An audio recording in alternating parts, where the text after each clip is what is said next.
Welcome to Sticks and Sips. This is Frankie Drinks Moreno. Here we are, episode 25. We are wrapping up National Bourbon Heritage Month, and I couldn't be more excited to have this beautiful bourbon with me today, with you guys here. You know, as always, check in from wherever you're at on Facebook. So make sure you're sharing it out to your friends. Go ahead and get that in. Put in what you're smoking, what you're drinking, because this is the Drew Estate virtual happy hour. There is no other. This is it. Wednesday nights. This is our 25th episode, so we're super excited for what we got planned for you. And like all good happy hours, right? All great happy hours. We have a menu. So let's throw up that menu tonight. All right. So our menu tonight is our ranch hand. That's our cocktail for the evening, and we're going to get to that in a second. Our sips, Frey Ranch bourbon. I told you we're going to do the new. This is the newest, most exciting spirit to hit the market, most exciting bourbon to come out, and we're super excited to have them on board.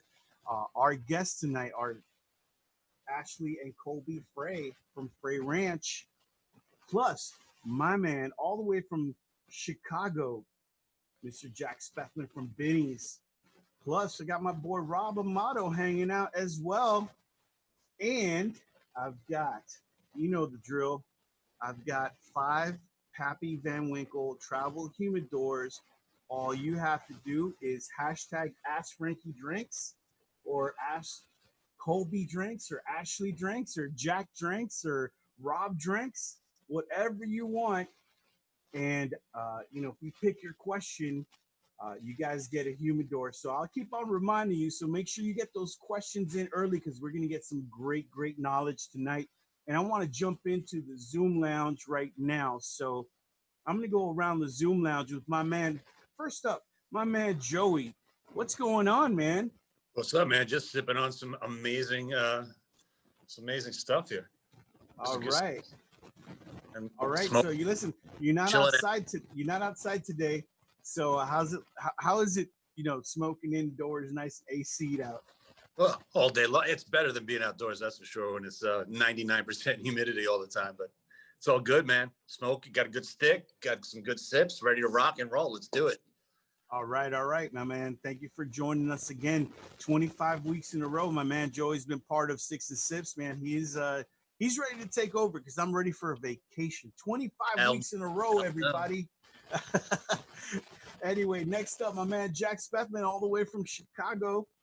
How you doing, Frankie? Tundra.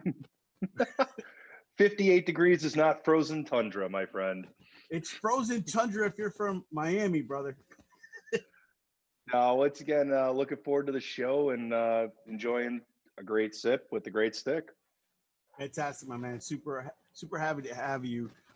Next up, my man Rob Amato, all the way from balmy Las Vegas. What's the temperature like, Rob? 97 and sunny. I took Joey's spot sitting outside tonight. All right. Don't pass out, man. Hydrate. That's the key. All right. I got water. I got bourbon. There's enough water in bourbon too. All right. That's fantastic. And last but not least, I got my special guest tonight. I've got Colby and Ashley Frey from Frey Ranch. Guys, how you doing tonight?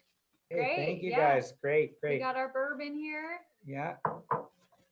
Fantastic. Well, listen, I always start with a cocktail, but like right after this segment. So I know you guys got a cocktail. You sent me a cocktail. So I'm going to ask the production crew to throw up that beautiful cocktail you call the Frey Ranch.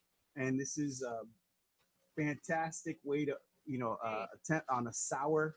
It's to take on a great sour. So you got 1.5 ounces of Frey Ranch bourbon, 3/4 ounce fresh lemon juice. Always use fresh. Ain't no excuse. A little 1/2 ounce of honey syrup. And that's like about a 2-to-1 ratio you want on that honey syrup with some hot water. And that stuff will last forever in your fridge. So go make yourself up a batch and a couple of dashes of some aromatic bitters. Let's throw up how they got to make it. So super easy. Put everything in a shaker. with some ice. Give it a good shake. Make sure all the ingredients get incorporated, and then pour it over a glass over some fresh ice. I've got a big cube right here, and then you want to serve it in old-fashioned glass. I dress mine up with a little bit of lemon peel just for it. And with that, I'm going to say cheers to everybody out there in Facebook Landia, like my man JD likes to say, and to Colby and Ashley. So, salute, guys. Cheers. Cheers. Cheers, everybody. I'm going to take a little sip. Down the hatch. Oh, man. So good. So delicious. So delicious. So, I want to thank you guys for sending us that recipe. It was fantastic. So, Colby, Ashley, tell us a little bit about Frey Ranch. I mean, you guys are brand new. Well, you're not brand new to you, and but brand new to a lot of people like digging in and say, hey, what's Frey Ranch? What are they doing? So give us a story of Frey Ranch. Yeah, sure. My family's been farming in Nevada since 1854.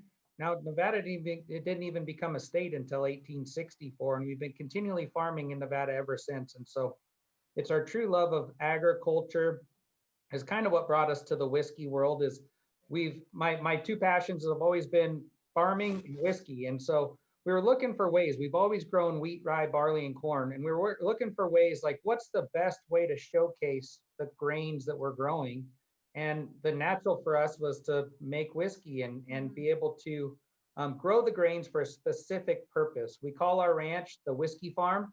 And people say, what's that growing over there? Well, that's whiskey, Whiskey in the fields. Whiskey, yeah. So it's really a big part of who we are. And we really, it's a big part of us in every glass or every bottle of whiskey. Well, listen, 1854, prior to statehood, I think that's amazing. Tell us, you guys are from Fallon, Nevada, correct? Mm-hmm. Right. So where is that located? Because I know it's not near Vegas. Because if you grew anything near Vegas, it would probably shrivel up and die. Right. But Yep. Nevada is so much more than just Las Vegas. So tell us a little bit about Fallon. So we're about 60 miles east of Reno. We're in Fallon, Nevada, which is called the Oasis of Nevada. We have an abundance of water. It all comes from the Sierra snowmelt from both sides of Lake Tahoe. And it comes to a reservoir, and we have an abundance of agriculture all over here. And we're really known for growing high quality crops, including wheat, rye, barley, and corn, alfalfa. This year, we grow a little bit of alfalfa. This year, it's going to China, Dubai, Japan, and Taiwan because it's such high quality that people seek it from around the world. And so it's just amazing agriculture here.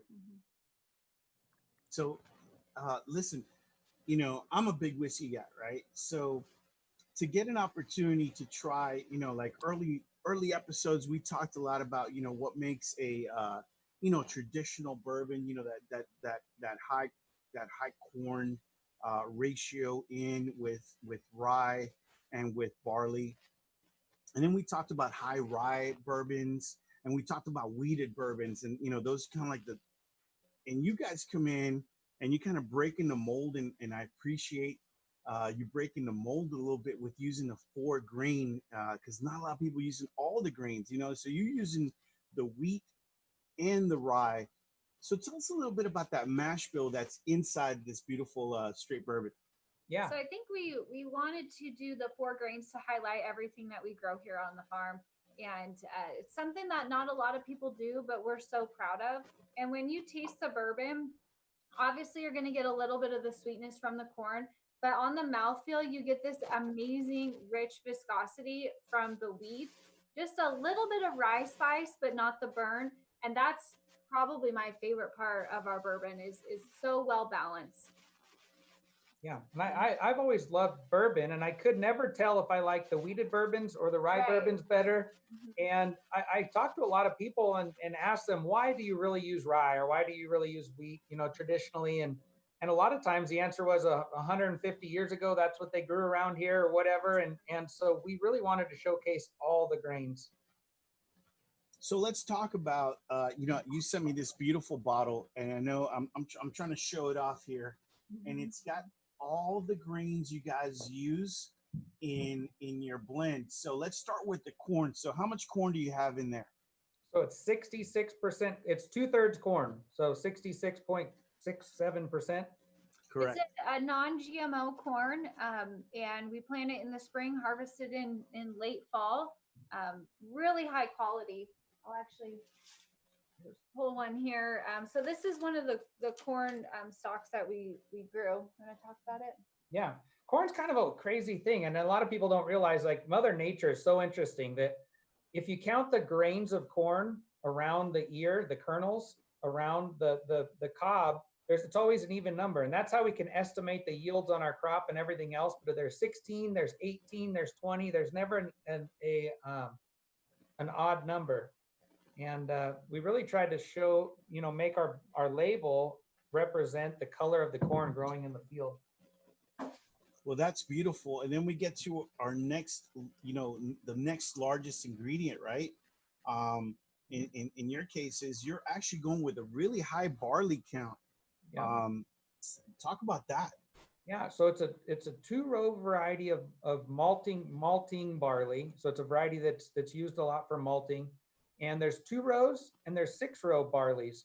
Now 6 rows actually has 6 rows of seeds growing up the actual head of the barley plant. 2-row only has 2. And so naturally you get less yield off a 2-row, but typically it's better quality because on your 6-row barley, you have 2 big rows of plump seeds and then 4 rows of kind of not quite as big or as healthy or vibrant seeds. And it's just not quite as good for malting. And there's a lot of other reasons.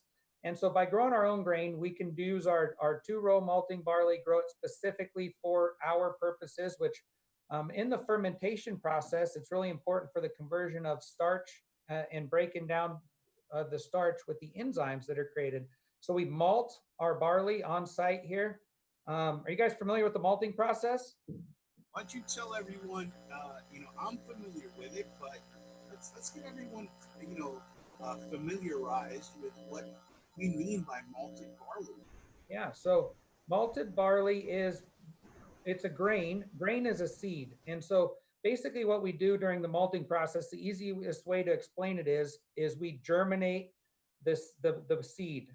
And by germinating it, just getting it to sprout a little rootlet and then drying it afterwards, you've harnessed a lot of energy that plant naturally contains in the form of enzymes that really help with the fermentation and the other, the other attributes to breaking down the starches and liquefying those starches during the fermentation process. And so that's why you almost always see a small percentage of malted barley in all whiskeys. One of the easiest ways for me to explain it is we put in corn, wheat, and rye first when we're mashing in. Corn at a high temperature, we bring it down a little bit, add wheat and rye. And at this point, the viscosity is very thick in our mash cooker. And when you add barley, it actually liquefies the starch in the other grains and actually makes it more watery. And so it helps the whole process. And so that's why malt is such an important ingredient in most whiskeys.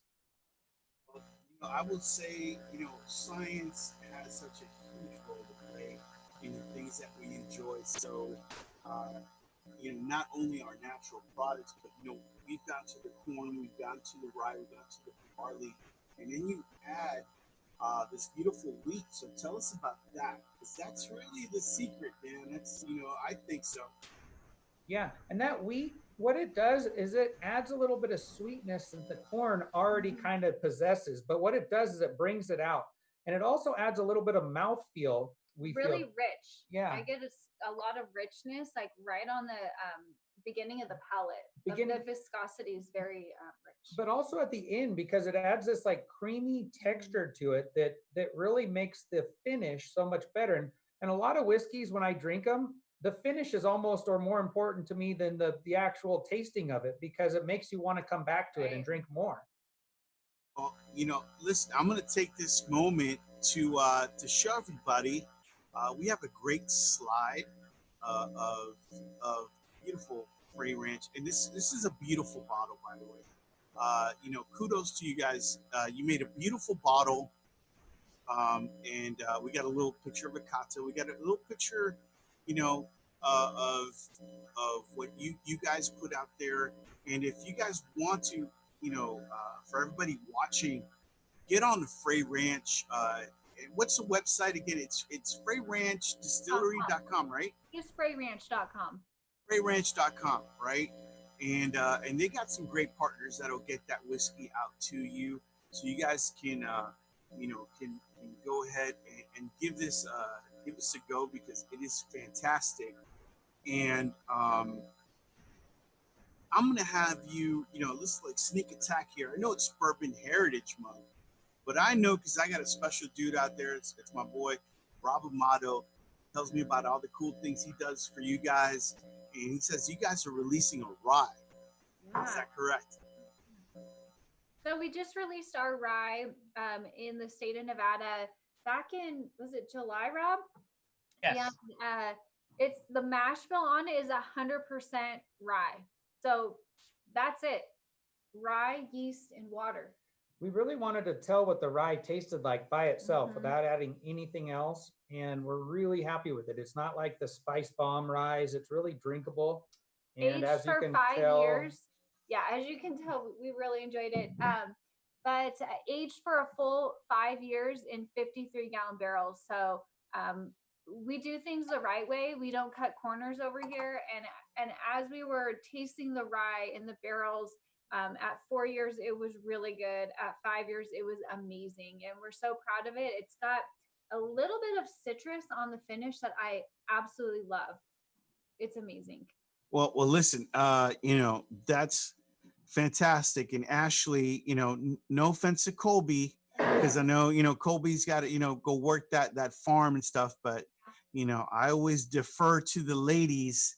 Their That's palate is so much more advanced right. than ours could ever be. That's a factor of nature. It is. It is. Exactly It's a, right. and you guys sent me this beautiful bottle of honey.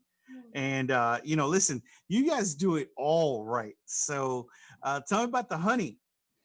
Yeah, so the honey is actually from the ranch. It's a little bit darker than your normal honey that you would see at the stores, a little more like amber yellow color. And this is actually grown or from bees that are on alfalfa. And so it's alfalfa honey. But it's crazy because darker honey has more nutrients, a little more flavor, but typically it's not as sought after on the market for, that everybody's looking for. But we love this. It's kind of like just like the grains that are in all of our whiskeys. It's right here from the ranch. When you make a ranch hand like you did, with honey right here from the ranch, it really is like a even bigger expression of our expression of our local terroir. Yeah. Well, listen, I'm not going to knock any brands, but to really meet you guys that are really doing it from farm to bottle. And I love the fact that you put farmers distillers on this is truly phenomenal. So, I'm going to say cheers to you guys for doing this. So, because that really means a lot, where someone can get something from its source, where all the natural ingredients, all the natural things are happening together, and in this cocktail, super phenomenal. Yeah. But I am going to ask you a question. I heard that at one time, or maybe still, little rumors, you guys had a vineyard as well. Yeah, so we started off with a vineyard because my dad's kind of vision is to try to create crops that conserve less water. And in the meantime, we're selling world-class wheat, rye, barley, and corn all over the place, and I was saying, why aren't we doing something out of those too? They also conserve water, and we can really showcase ourselves with those. And it's a lot more of who we are than the vineyard. And so we don't make wine anymore, or I'm sure you have a bottle or two left over. And, if you ever wanted to get it out to somebody, I would say, I could recommend a few guys, but listen, it's been it's an honor to have you on. We're just going to, go, we're going to jump on to our next section, but don't go anywhere. But for everybody out there, if you've got a question, this thing is drinkable. Ask Frankie Drinks. Listen, Frey Ranch, that stuff, phenomenal. So hashtag Ask Frankie Drinks or Colby Drinks or Ashley Drinks. It's all good. Get a great question in there because they make some fantastic bourbon. So freyranch.com. And if you don't have it at your local spot, they can ship it out to you. Just go through their website. It's beautiful. You get to see, what real farmers and real distillers are offering to you. And that's a fantastic thing. And if you needed to kill somebody, you could always use the bottle once it's empty, and that's once it's empty, Correct. and I will repeat myself. So Yeah. first drink the Might be bourbon. empty really fast. This is super drinkable, super delicious. Phenomenal. So and like you said, like that finish makes you come back because it's that good. Yeah. so good. So cheers to you guys. Cheers to the ranch hand, because this is a great sour. So salute to everybody out there. And listen, next up, what are we gonna pair with this like amazing bourbon? We said, hey, let's do BOTL, because you got bourbon and we got bottle, right? Bourbon bottle, right? So bottle is Brothers of the Leaf. So we got this great, beautiful expression of cigars. And with that, I've got my man from Benny's, Mr. Jack Spethman, back in the house. This is his second home. You're here whenever you want, my brother. So how you been? I've been good. Life is good. I mean, outside of pandemic, I can't complain. I know why you invited me on this episode, and it may have to do with the courtroom battle where I argued for those smaller distilleries that make fantastic corn and wheat and put them together into a phenomenal product. And I have to say, I am very impressed. I don't get surprised often with bourbon, but you guys have done it for me. So, to give everybody a little bit of background, we did a great show. It was Benny's versus ABC, and ABC is a big chain, family owned in Florida, and we got our boy Chris Gwaltney who's out here, and he's he's a tobacco guy, he's a cigar guy for ABC, and we had Jack as well. And they sent me some beautiful product, and Jack sent me something, from his area. Said he sent me something local, and he sent me something beautiful from Whiskey Acres, because he loves that local small,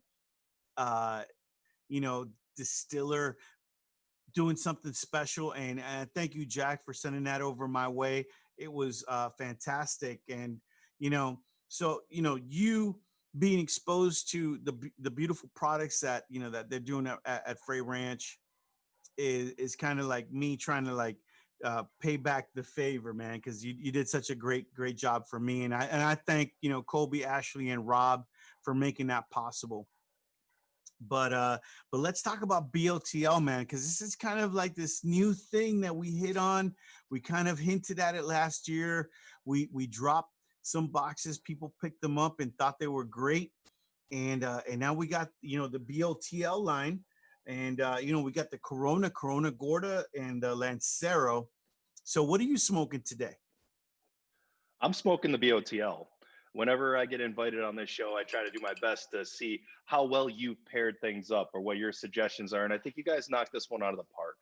The BOTL to me is almost a sleeper in the Drew Estate portfolio.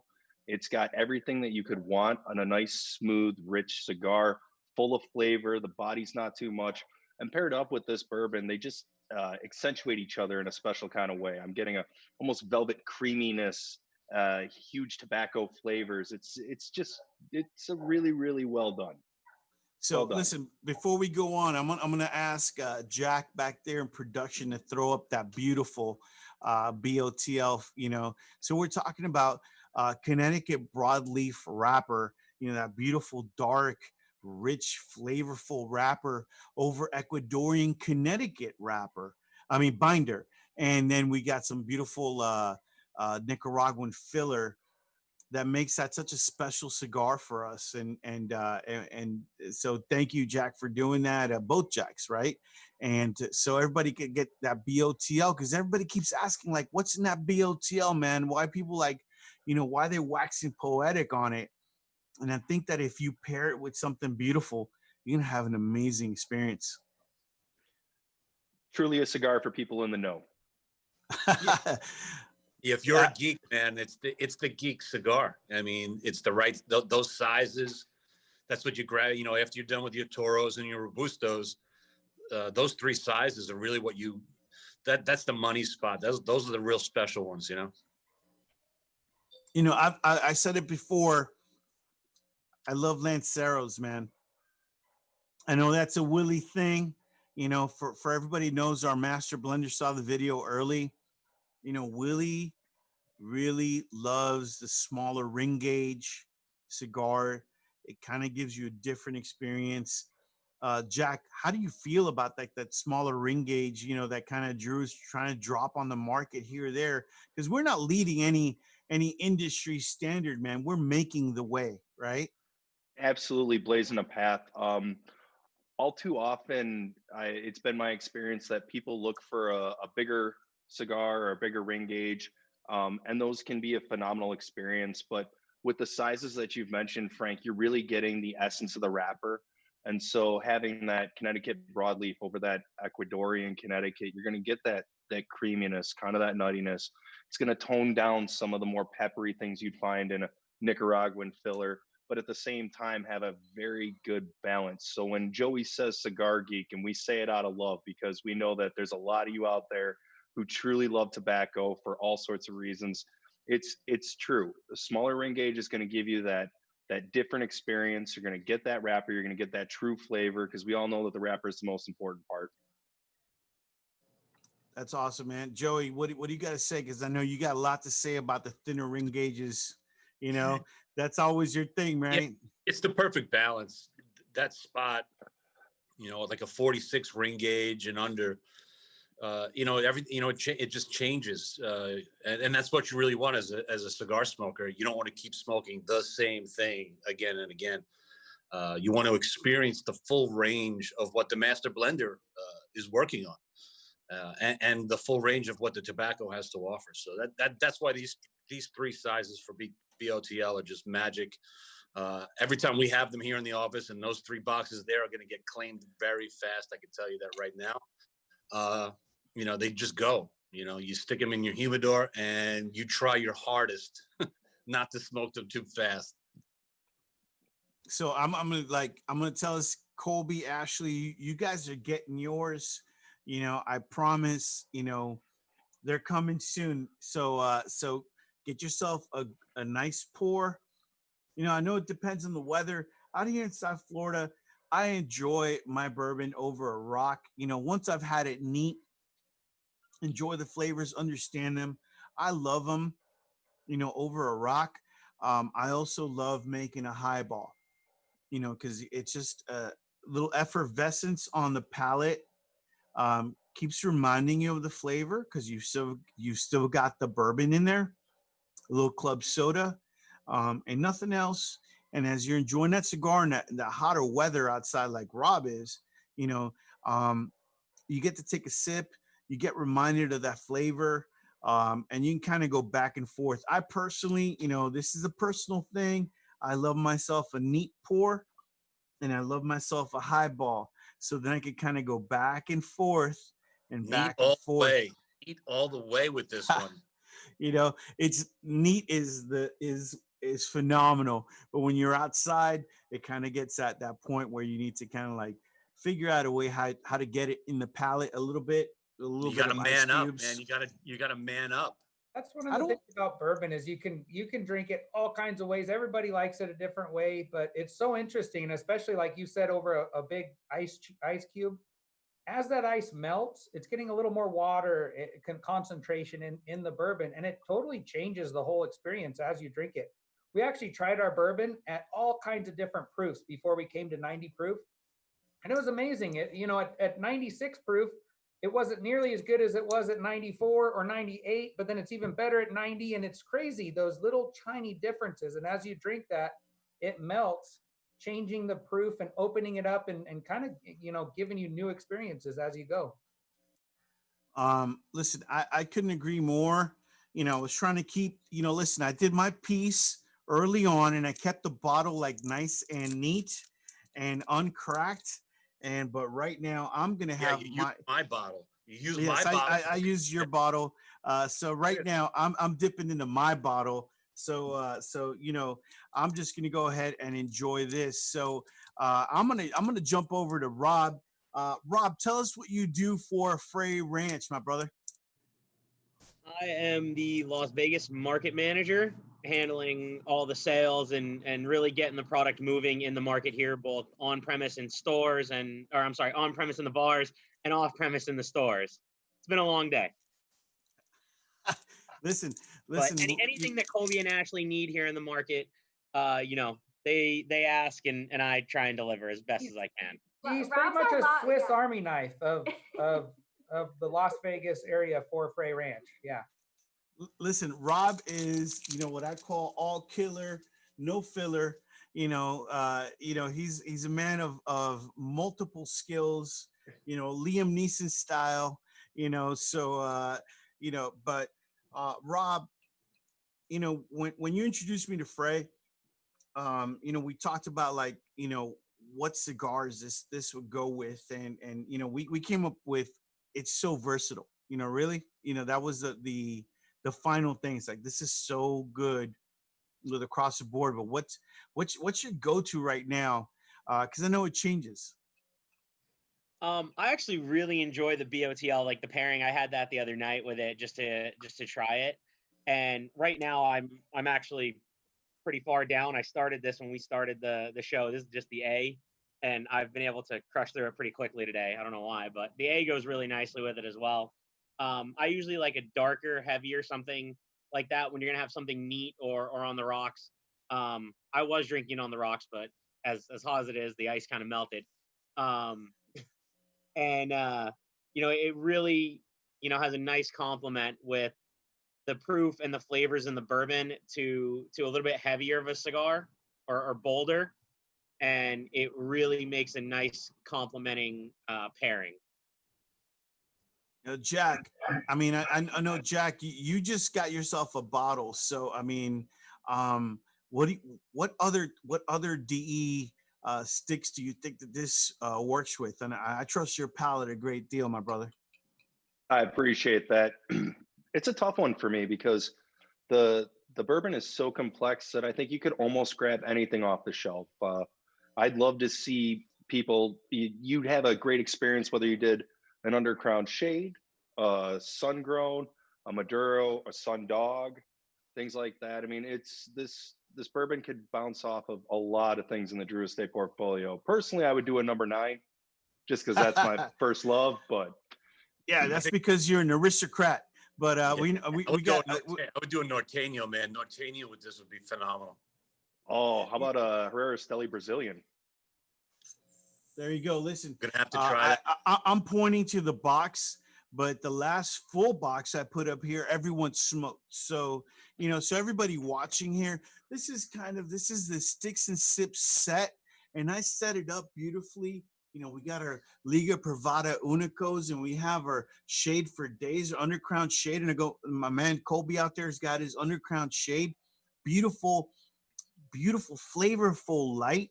You know, if you're not a new cigar smoker, this is where you want to be, you know. And then we have our sun growns and we have our Herrera Estelis. And I look back and it's like, who smoked all the Brazilians? And it's like, it's this is Joey's domain. He smokes what he wants, you know. So, you know, and so, you know, we kind of like run out of product every now and then, and we have some great sticks. But, you know, I love the idea of something with versatility. So, I mean, BOTL, fantastic, you know, and I'm gonna side with you, man. Herrera Esteli Maduro, Brazilian Maduro. I think that's a thing. Joey says Norteño. You know, the man knows. He's only been with the company for 75 years. It That's feels not like true. 100. That's not true. You know, he's only been with the company for 10 years. He just looks like he's 75, but it's all good. It's all good. Now, So- Frank, two things. One, and this is to everybody here. When I said bourbon from Nevada, what did you first think? No, we're not going there, man. We're not going there. It wasn't a pleasant experience. So, but I'm glad that That you bourbon tasted it. from Nevada, was actually phenomenal. So, because we've had our experiences. Not everything that comes out of some place is great. Not every cigar that's produced is great. Um, but to find something that's really cool is awesome. So,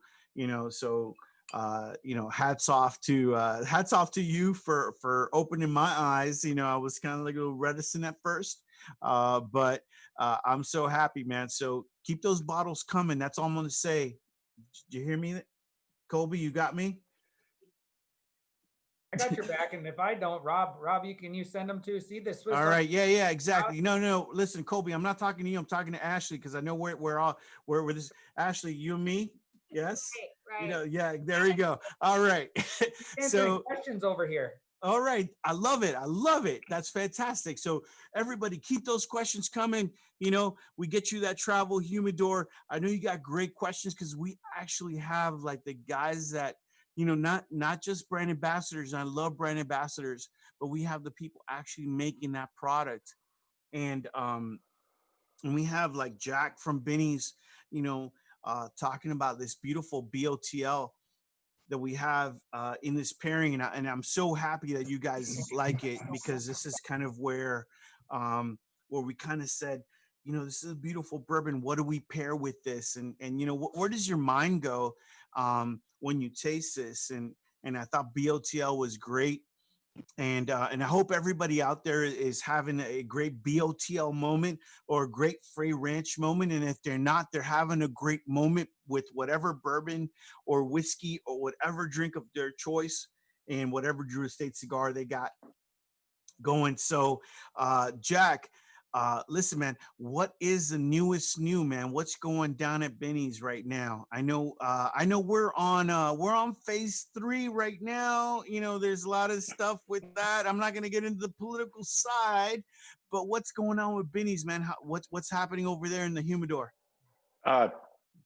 Everything's great. I mean, we've got a fantastic selection next month because we are still in September. So next month in October is my favorite sale of the year. It's our buy 5 or more cigars, get 15% off anything that's non-allocated or non-discountable. So unfortunately, the Ligas don't count. But Frank, I appreciate you pointing out that I have access to Ligas. I just want you to know I buy them because I have to. I don't get enough from Drew Estate. I'm not an ambassador for you guys. So unlike some of my I'll friends talk I to work some with, people. Initials J and D. So I'll talk to some people. I'll make sure you've got your ligas. But you guys got a great humidor selection. If anybody's out there been to Benny's, what an amazing selection Drew Estate they've got. And I'm super excited. So when does this start for you guys? starts October 1st. We're going to run it all through October.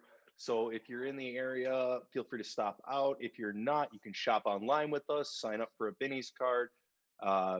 Just take advantage. Whatever I have in stock, I want to give out to the people. So everybody feel free to swing in, see what we have available. So I believe October 1st is tomorrow. Is that correct? Is my calendar correct? I believe so. All right. Look at that. So starting tomorrow. So this is fantastic. So starting tomorrow, and listen, soon, you everybody out there in Chicago, you're gonna find this stuff there too. I believe it. Because people are gonna love it. And in the meantime, you guys can go on that website. So I got my man Joey. It's that time, brother. It's Mezcal Minute with Joey. So let's check in with Joey. He's not mezcaling tonight. I don't feel it. I don't feel it. No, not with this. No. Your favorite mezcal is Frey Ranch. Yeah, tonight. Yeah, no, this is I'm not the biggest bourbon guy in the world. I do, appreciate a good bourbon, and this one really, really is special. It's when you said, "Oh wow," a bourbon from Nevada, and you, like you said, your head kind of goes, "What?" But you know what? You can do anything, anywhere. You don't have to come from a family lineage that's been doing it for, hundreds of years. You can really take, and what I really appreciate, they took all the ingredients that they were growing on their farm, and now they've produced an amazing bourbon. It's phenomenal. I could drink this all night long. That's how good it is. I have. And we will. And with that, that's the second one. Okay, number 2. With that, all right. So yeah, these guys got an inside joke. Every time I say "and with that," they got to take a shot. So check it out. And with that, and with that, and with that, and with that, and with that. So, and with that, I will say, cheers to everybody out there. Listen, Mezcal Minute was preempted by Frey Ranch. Colby, Ashley, I'm going to give you hats off. Your hat, by the way, your hat, hats off, because this is the first time that's ever happened on Sticks and Sips where Joey does not pop a mezcal in. Nope. And so, man, we're so happy. We're so excited to have you on there. So good. Listen, I got my first question. So this is the Frankie Drinks, Ask Frankie Drinks portion of the show. And I got like my man, Will McFall. Listen, Will, if I ask this question, right, I am not going on your VSSC tomorrow. So let's wait on his response. All right. So Will McFall asks, what does water taste like? He goes, it doesn't taste like Frey Ranch bourbon. So let's move on. All right. Mark Birds, congratulations.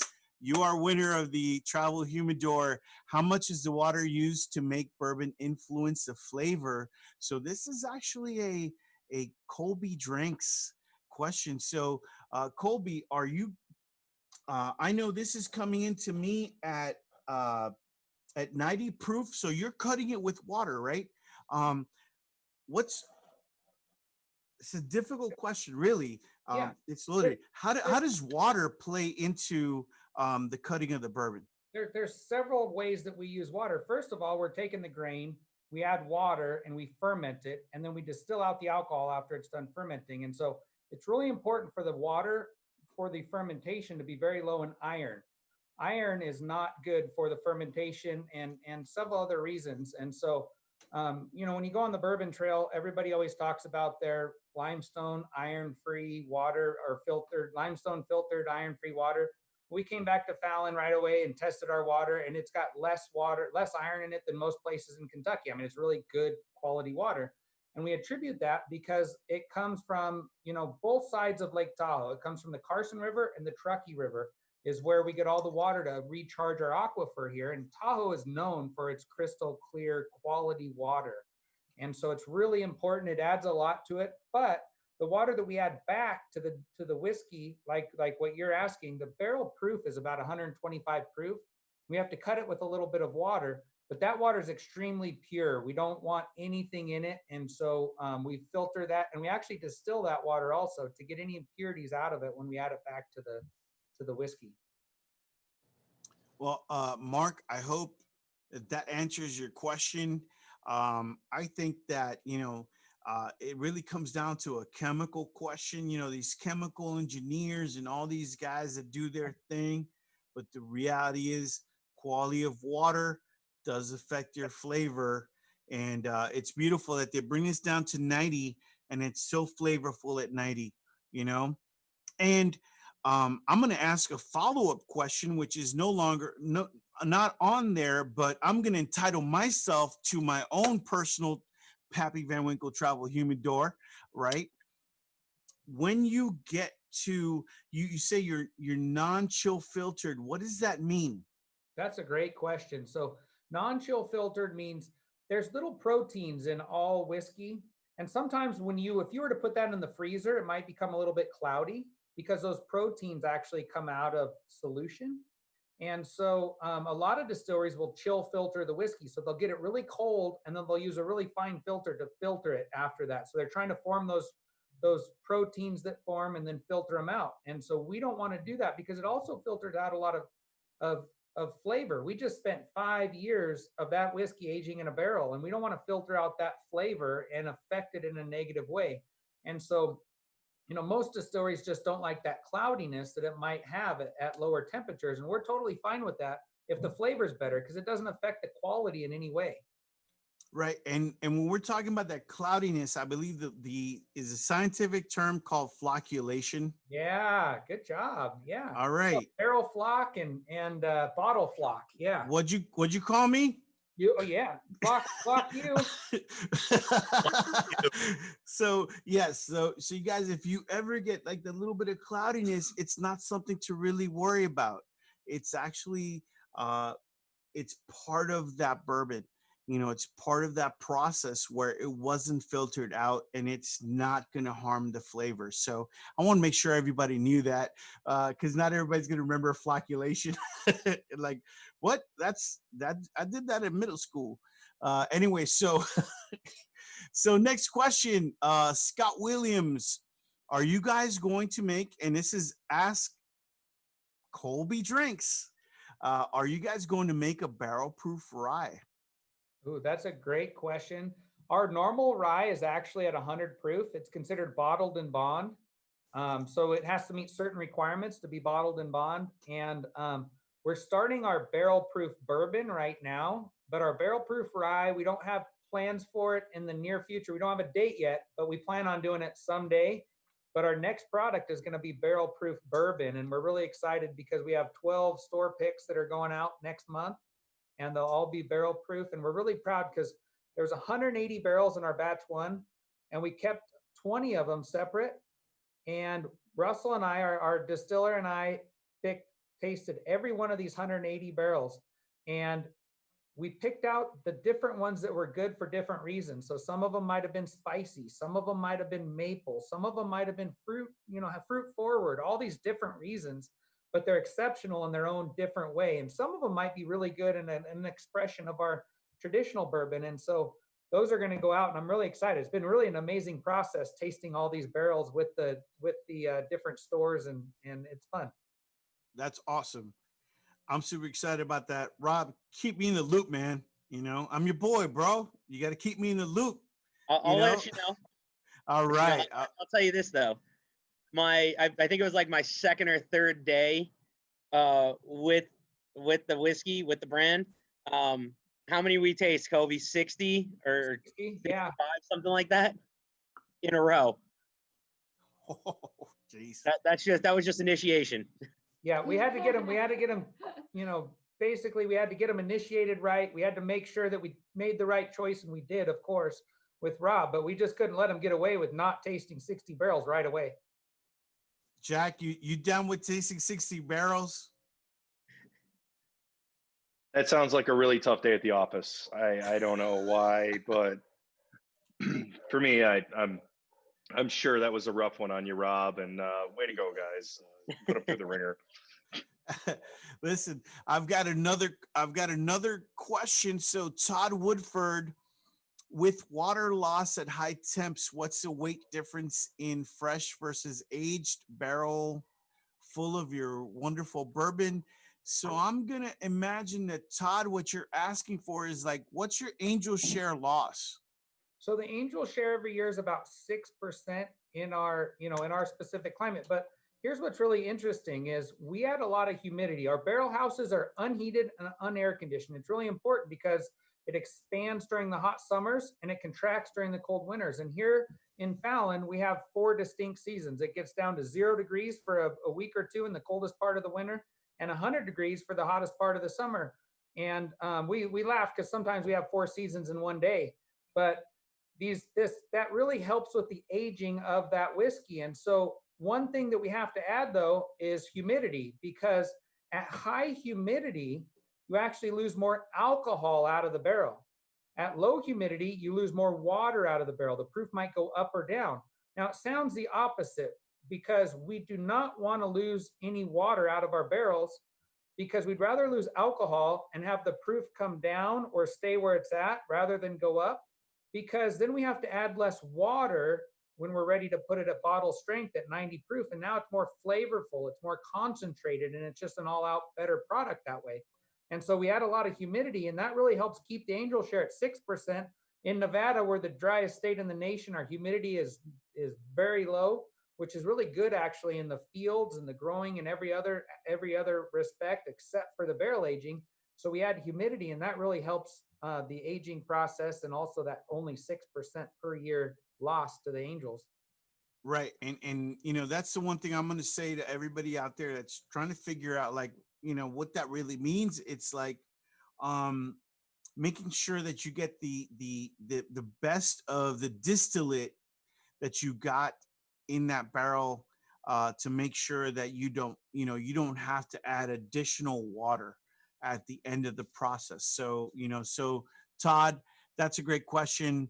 Thank you so much. Next up, Josh Ulam asked Frey Ranch, with your weather conditions in Nevada being so dry and the grains you need for bourbon, do you find you use all of your own grains, or at times do you have to source some grains from other parts of the US? No, we don't. So Yeah. Oh, sorry. good question. So I think it's like, so are you sourcing grains from anywhere else in the US for what you're producing?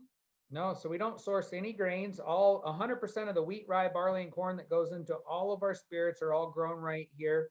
And there's several things that we can do in the field to make better grains for distilling purposes. And I always got to say that, because all farmers are great and we love what they do, but our grains are better for our specific purposes. And by growing them specifically for whiskey, we can ensure that we're getting the best quality.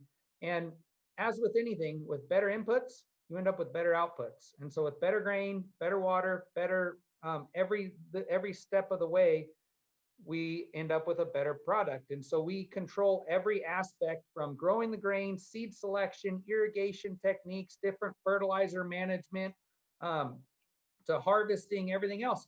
And in our really dry climate here, it's actually a lot better for a lot of reasons. And especially for, like, we can get the grains to dry down in the field to a really low humidity, so they store in silos. So we don't have to harvest them with high moisture like they do in a lot of areas, and then have to add dehydrators or dryers or anything like that. It also, we don't have mold, mildew, fungus problems that you might have in wetter areas and everything else. And so in a really dry climate, it's actually ideal. Now we have a lot of water that comes to a reservoir, and we irrigate with flood irrigation all of our crops. And so we have very little rainfall here, but an abundance of actual surface water from our reservoir. And so it's kind of the best case scenario, and why we can grow such high quality here. Right. I think, you know, going into discussing what it takes to grow a grain, you know, for most people realize that just if we were just talking about corn, we've been talking about the risks of mold, fungus, rot, you know, depending on the situation, the weather situations, and the risks that you put that product out. So, you know, to add to that, to that answer for everybody is like, you've kind of got like this magical, and you called it an oasis, and I think you do have an oasis of kind of this perfect growing area for the grain. Because what people don't know is, like, before this ever goes in, grinded up and goes into the mash, it has to meet a certain level of humidity within the corn. You've got to bring it down. You've got to, you know, you've got to take certain amount of water out of it before you grind it and put it back into a mash, right? So they're in a beautiful environment in which to accomplish this, where the ambient environment helps achieve that. So great question. Fantastic. I've got Dina Fasano. Congratulations. And she asked what we can expect from a non-charred barrel versus, I guess, a charred barrel. And you know, I'm gonna throw this back at you, Colby. You've got the run of the show, man. You've got all the questions. Yeah, so that's a great question. So whiskey barrels are charred, wine barrels are toasted, and that the difference between that is a wine barrel is lightly toasted, and a whiskey barrel is charred, and it's almost like it's black. It's got soot. It's like a campfire log where you see the alligator little like prints on it, you know. And the reason why they do that is that creates charcoal.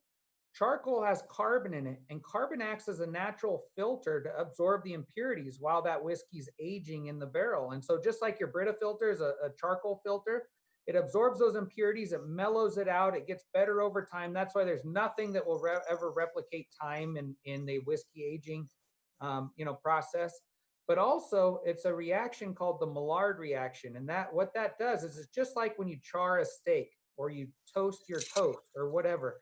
It changes the physical properties of that barrel, and it brings out the sugars and other things that are naturally in the wood to help with the age. And so all of our barrels are a char 4, which is the heaviest char on the staves. So that's the rounded little planks that go around the barrel. And then the heads are all char 3. And what that does is it adds a little bit of complexity. So we have a little bit of the flavors and the caramelization and everything that come from the heavy char and the lesser char of char 3. Right. And the only thing I'll add, because I mean, you got it from the source, you got it from the distiller. The interaction between the distillate when it's new and the barrel is that there's an additive nature, meaning that the interaction between the distillate and the charcoal adds flavors like the vanillas, like the fruity bananas that you taste on it, and also subtracts. So it's an additive and a subtractive. It takes out some of those ethanols flavors that you don't want in a whiskey over time. So, it adds and subtracts. So, Dina, to your question, that barrel has so much to do, but it starts with the distillate. If that distillate over time, its interaction with that barrel leaves you with the final product. So it really is a beautiful science that makes whiskey. So congratulations to everybody out there. Listen, it's that time. We wrap it up, guys. Listen, Zoom Lounge, man. Last comments, man. Joey, you go first. Straight up, out of the bottle, and that's it. Because this is really good. So kudos to you guys, man. You make a phenomenal product. I would love to visit the farm. I mean, it must be an amazing place to even visit. You guys run tours or anything? Yeah, you're always welcome. We have to the public, we're open every Saturday from noon to 4, but you guys, if you call us and ever want to come out, you're always welcome here. We'll put you to work for a little while. We have lots of tractors. We have manure trucks going right now, so you can take, ride on a manure truck. I want to ride on a manure truck, man. That's it. Sign us up. Sign us up. This is really, I mean, we've had a lot of like bourbon and whiskey on this program, the 25 weeks, and this one is really a standout. And thank you also for the technical background. I mean, you think you know a lot about bourbon, you think you've heard it all, but you really gave us a real deep, more scientific reasoning behind a lot of the things that we're all inquisitive about. So thank you for that, man. Appreciate it. Yeah, the bourbon's one of those things, just like cigars and everything. The more you know about it, the more you like it, the more interesting it is, and the more fun it is, and that's why it's so interesting. Jack, what do you think, man? And I'm not talking about Jack Hare, because he's out there, effing around. Jack Spethman. I mean, I know you got like the mind you guys, if you ever go to Binny's, you talk about the world's most massive selection of bourbon in the world. They got it. And we appreciate that. You can blame Brett Pontoni for that. You can tell him I said so, because I know he's probably got like a Benny show going live right now. I don't care. But Brett, you put together a hell of a selection at your stores, man. Congrats to you guys. Yeah, no, I'll hand it to our spirits buyers, our high-end spirits buyers. Everybody who works for the organization, we truly do try to curate one of the best selections we can around. If you're in Chicagoland, stop by a Binny's. If you're anywhere in Illinois, look us up, see where we're at. Springfield, Peoria, Champaign, Bloomington, some of those middle of the road, middle of the state stores that get overlooked so often because Chicago is so big. But I got to hand it to you guys. The quality in this spirit is huge. And you can tell that it comes from a place of love, and the farming is really there.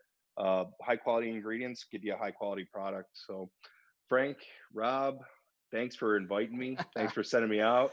Colby, Dude, Ashley, thanks for making a fine spirit. Thank you. dude, so awesome, man. So cheers to you guys at Benny's, because listen, if you, not only for spirits, but if you go into their Benny's humidors, man, they've got a great selection, not only of just DE stuff, and you're gonna find the BOTL, you're gonna find all of our beautiful cigars out there. You're gonna find everything you may possibly need, from A to Z, and I love going to Chicago. It's been a while, my man, and yeah, we got to tear up a Greek restaurant over there. Me and Jack, yeah, we'll tear that shit up. We'll spend upwards of $40, and but And then chase it down with some Malort. oh yeah, Sounds like a plan. well, dude, I was trying to get through this episode about, with Jack and Benny's and not mention Malort, and you had Couldn't to bring be it up, done. man. Wow, It couldn't dude. be done. This is all my fault. I apologize, guys. So listen, I'm excited. Listen, Colby, one day you too will be behind the bar at Delilah's, and that will be your claim to fame, man. Because if you're behind the bar as a whiskey at Delilah's, that's it. And I guarantee you it will happen sooner than later. And Jack, you know what it's like to hang out at Delilah's, right? It's such a good time. Really, really Always. big fan. Always. And then next up, my man, Rob, he's getting these freaking suntan on, man. He's got that South Beach glow from that like Las Vegas. I'm burning my skin, getting skin cancer. He's getting redder and redder as we sit here. Look at that. You gotta get it somehow. Yeah. You gotta turn the other way though. You're only gonna have half a head full of tan. I'm gonna say fine. this right. I get the whole thing. I'm gonna say this right now. Rich Sly, stop blowing up my phone, bro. I'm live, dude. You can't text me while I'm on the show. I can't respond. But I love you, Rich Sly and Rob.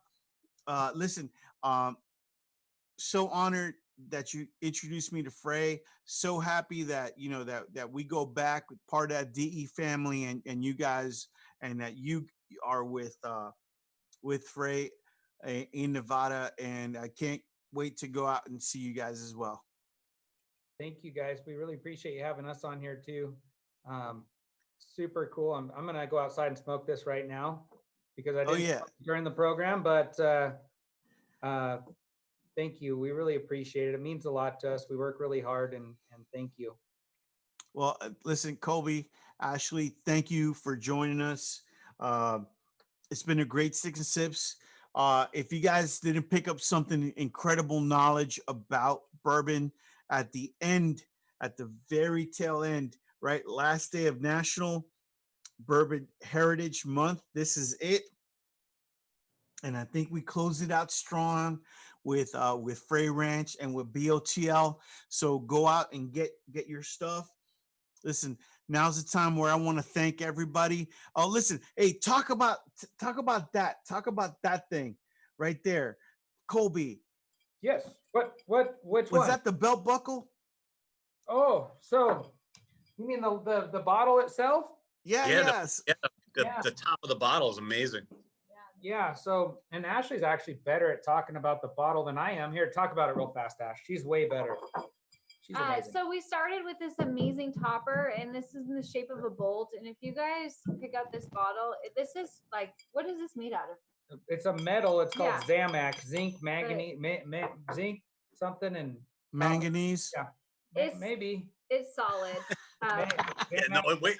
Yeah, manganese just sounds funny, but it's heavy. Yeah, it's heavy. It's definitely got some weight to it. But as we work our way down, the labels in the shape of a belt buckle with just a nod to Colby's grandfather, who wore a belt exactly the shape every single day on the same farm, and then passed it down to my dad. My dad gave it to me, and I wear it all the time now. Mm-hmm. Pull the color of the label from the corn, and as you kind of turn the bottle over, you'll see we've got this amazing hidden message. be good to the land and the land will be good to you. Just something that we live by on the farm. We don't take without giving back.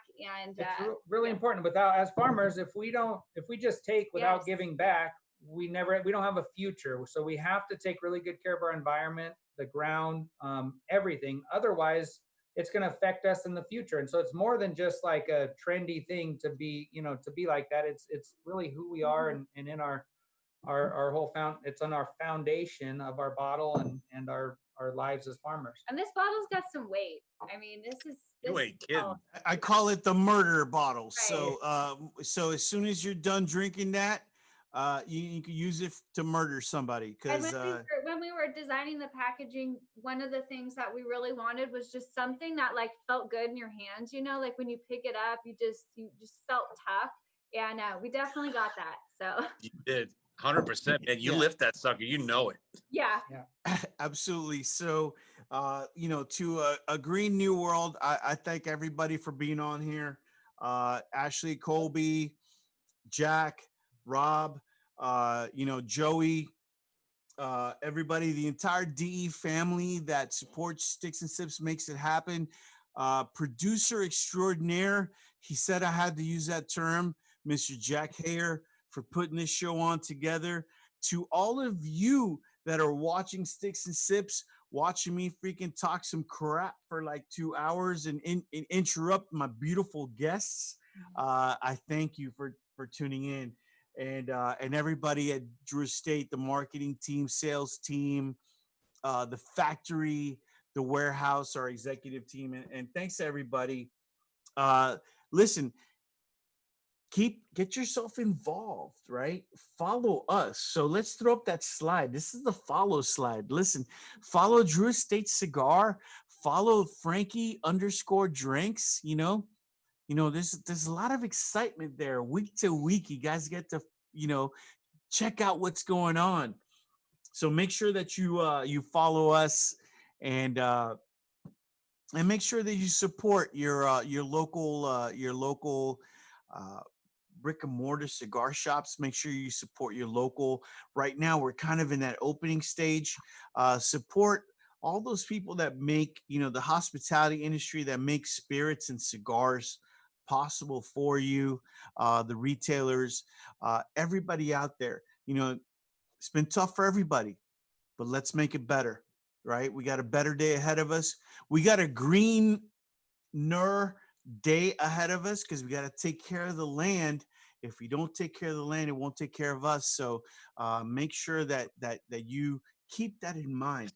And last but not least, listen, big announcement next week. We got the Henny crew.